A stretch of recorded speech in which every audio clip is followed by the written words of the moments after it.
Existem alguns pontos importantes que você precisa considerar sobre uma dívida ou empréstimo antes de contratá-lo. 1. O valor que você quer financiar ou pedir emprestado.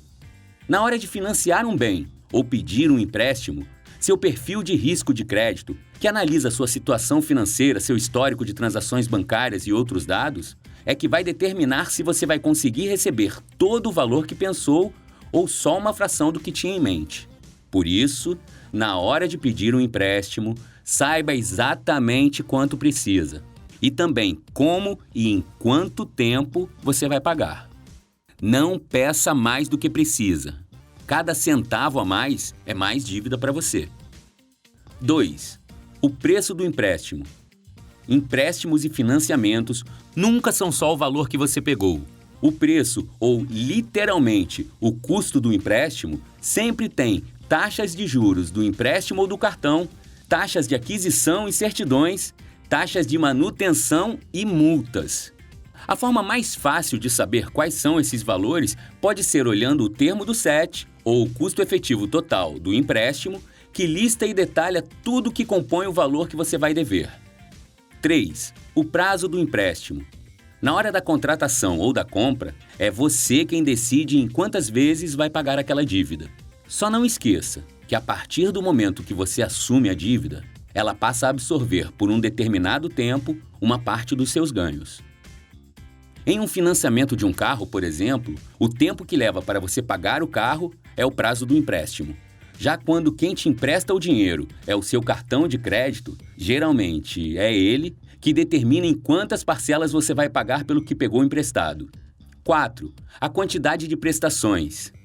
Pagas geralmente uma vez por mês, as prestações sempre são mais que uma fração do valor que você pegou emprestado. Normalmente, no seu valor, já estão incluídos os juros, mais taxas de processamento e impostos cobrados no seu país.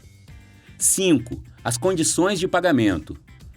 Contratos de empréstimos ou financiamentos raramente são simples e feitos em linguagem que todo mundo entende. Se tiver dúvidas, veja se algum amigo ou alguém de sua confiança pode te ajudar. E antes de assinar qualquer contrato, certifique-se de que discutiu e perguntou tudo o que não estava claro. Não tenha medo de fazer perguntas, é o seu dinheiro. 6.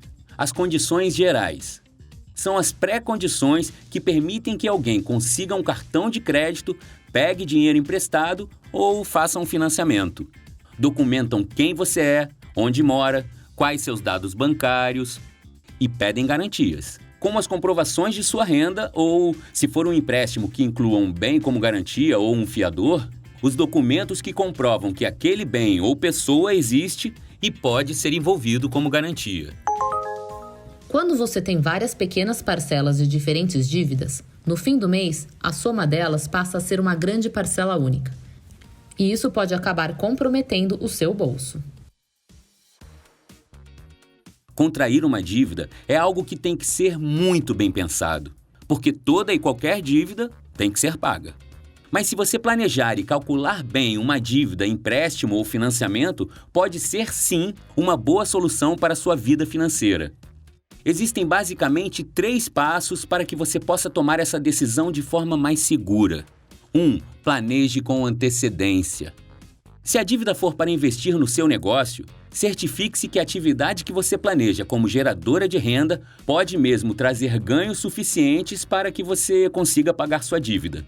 Se a dívida for para fins pessoais ou de lazer, a dica é se certificar que seus ganhos totais, que é o resultado da soma dos seus ganhos menos as suas despesas, cubram com tranquilidade o valor da prestação devida. 2. A partir dos seus ganhos e gastos, calcule e imagine cenários. Veja se consegue comparar o que você ganha e o que gasta enquanto tem as parcelas de dívida para pagar. E entenda se você consegue fazer todos os pagamentos devidos naquele período.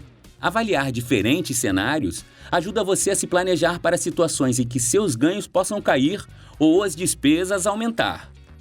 De forma geral, temos basicamente 3 tipos de cenários. A. Normal. Você passa por um momento em que tem ganhos semelhantes todo mês e suas despesas também são bem regulares. B. Otimista. Você se vê num momento de aumento dos seus ganhos, tem uma redução significativa de alguma de suas despesas, ou se vê com mais ganhos domésticos por conta da contribuição mais constante ou robusta de um outro membro da família. C.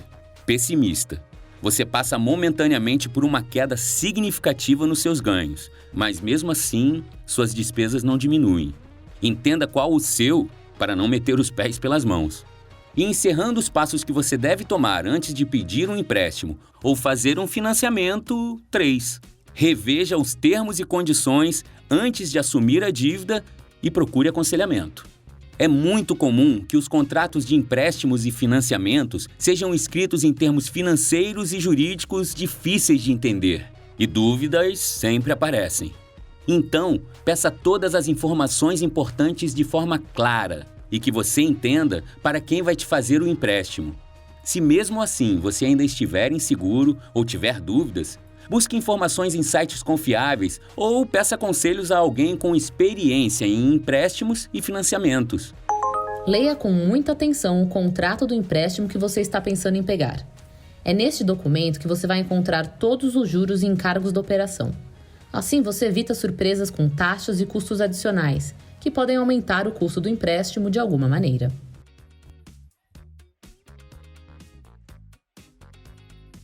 Se você já tem dívidas ou já está decidido a assumir uma dívida, existem alguns hábitos que pode adotar para conviver com essa obrigação financeira de modo mais tranquilo. O principal é se programar para fazer o pagamento das parcelas das suas dívidas com antecedência. Recebeu? Pagou. Mas existem outras práticas que podem te ajudar dependendo do seu cenário. 1. Se você já tem várias dívidas. Se você já tem dívidas, evite se endividar mais. Se não tiver escolha, tenha um plano de como se manter em dia com os pagamentos das parcelas. Separe dinheiro, agende pagamentos e priorize pagar o que deve antes de fazer novas compras ou gastos. Caso não consiga pagar todas as suas dívidas em um mês, priorize os empréstimos com prestações, com maiores multas por atraso e juros mais altos. Só não esqueça que, em alguns casos, o empréstimo ou dívida pode ter sua casa ou veículo como garantia. E aí, o banco pode tomar o seu bem como pagamento do que você deve em caso de calote. 2. Se você gerencia suas compras e controla os gastos no cartão de crédito. Cartões de crédito podem ser grandes amigos das compras, mas também podem ser os vilões do seu bolso. Lembre de dívidas pendentes, das várias compras parceladas já feitas, antes de aceitar parcelar mais despesas e colocar seu nome em risco. Se ainda tiver dúvidas, reveja a seção de dicas anterior e veja como você pode cortar gastos ou aumentar seus ganhos. 3. Se você precisar renegociar suas dívidas. O melhor a fazer nesses casos é entrar em contato com a instituição para quem você deve e ver se consegue renegociar ou reestruturar a sua dívida. Isso pode incluir rever os prazos, ou seja, aumentar o tempo que você ainda tem a pagar para reduzir o valor das parcelas individuais. E lembre-se, se você não conseguir pagar as parcelas do que deve, são grandes as chances de você acabar com o nome negativado na praça com os órgãos de regulação de crédito. Se chegar ao ponto de ter o nome sujo, entre em contato com as entidades reguladoras de crédito e procure saber o que você tem que fazer para limpá-lo para poder retomar seus limites de créditos. Muitas vezes é mais simples do que você imagina. Fique atento e nunca deixe que o limite, somado dos seus cartões de crédito, ultrapasse metade do que você tem para gastar no mês. Mas olha, se esse já é o seu caso hoje, primeiro, tente fazer um planejamento para separar uma grana para conseguir reduzir seu limite nos cartões, que é a sua possibilidade de gastar, aos poucos. Segundo, se tem vários cartões, devolva ou cancele algum, ou mais de um, e peça para reduzir o limite do cartão que ficou. Terceiro, tenha disciplina, paciência e perseverança para seguir firme com esse planejamento de redução do seu limite nos cartões ao longo de pelo menos um ano. De modo geral, a grande regra é: se ficou em dúvida, não entre em dívida. E nem peça isso para alguém que você gosta. Hoje nos alongamos um pouco na nossa aula com dicas porque o assunto é muito importante. Se endividar pode ser a solução ou a pedra no sapato da sua vida financeira. Tudo depende da sua organização, disciplina e, principalmente, do bom gerenciamento do que você já ganha e gasta. Na próxima sessão, Planejando Suas Economias, vamos ver as melhores formas de juntar dinheiro. Como você pode começar o seu plano de economizar e como você pode levar para a sua família o hábito de juntar e ter dinheiro. Hoje e sempre, com a Uber, você vai mais longe. Até a próxima!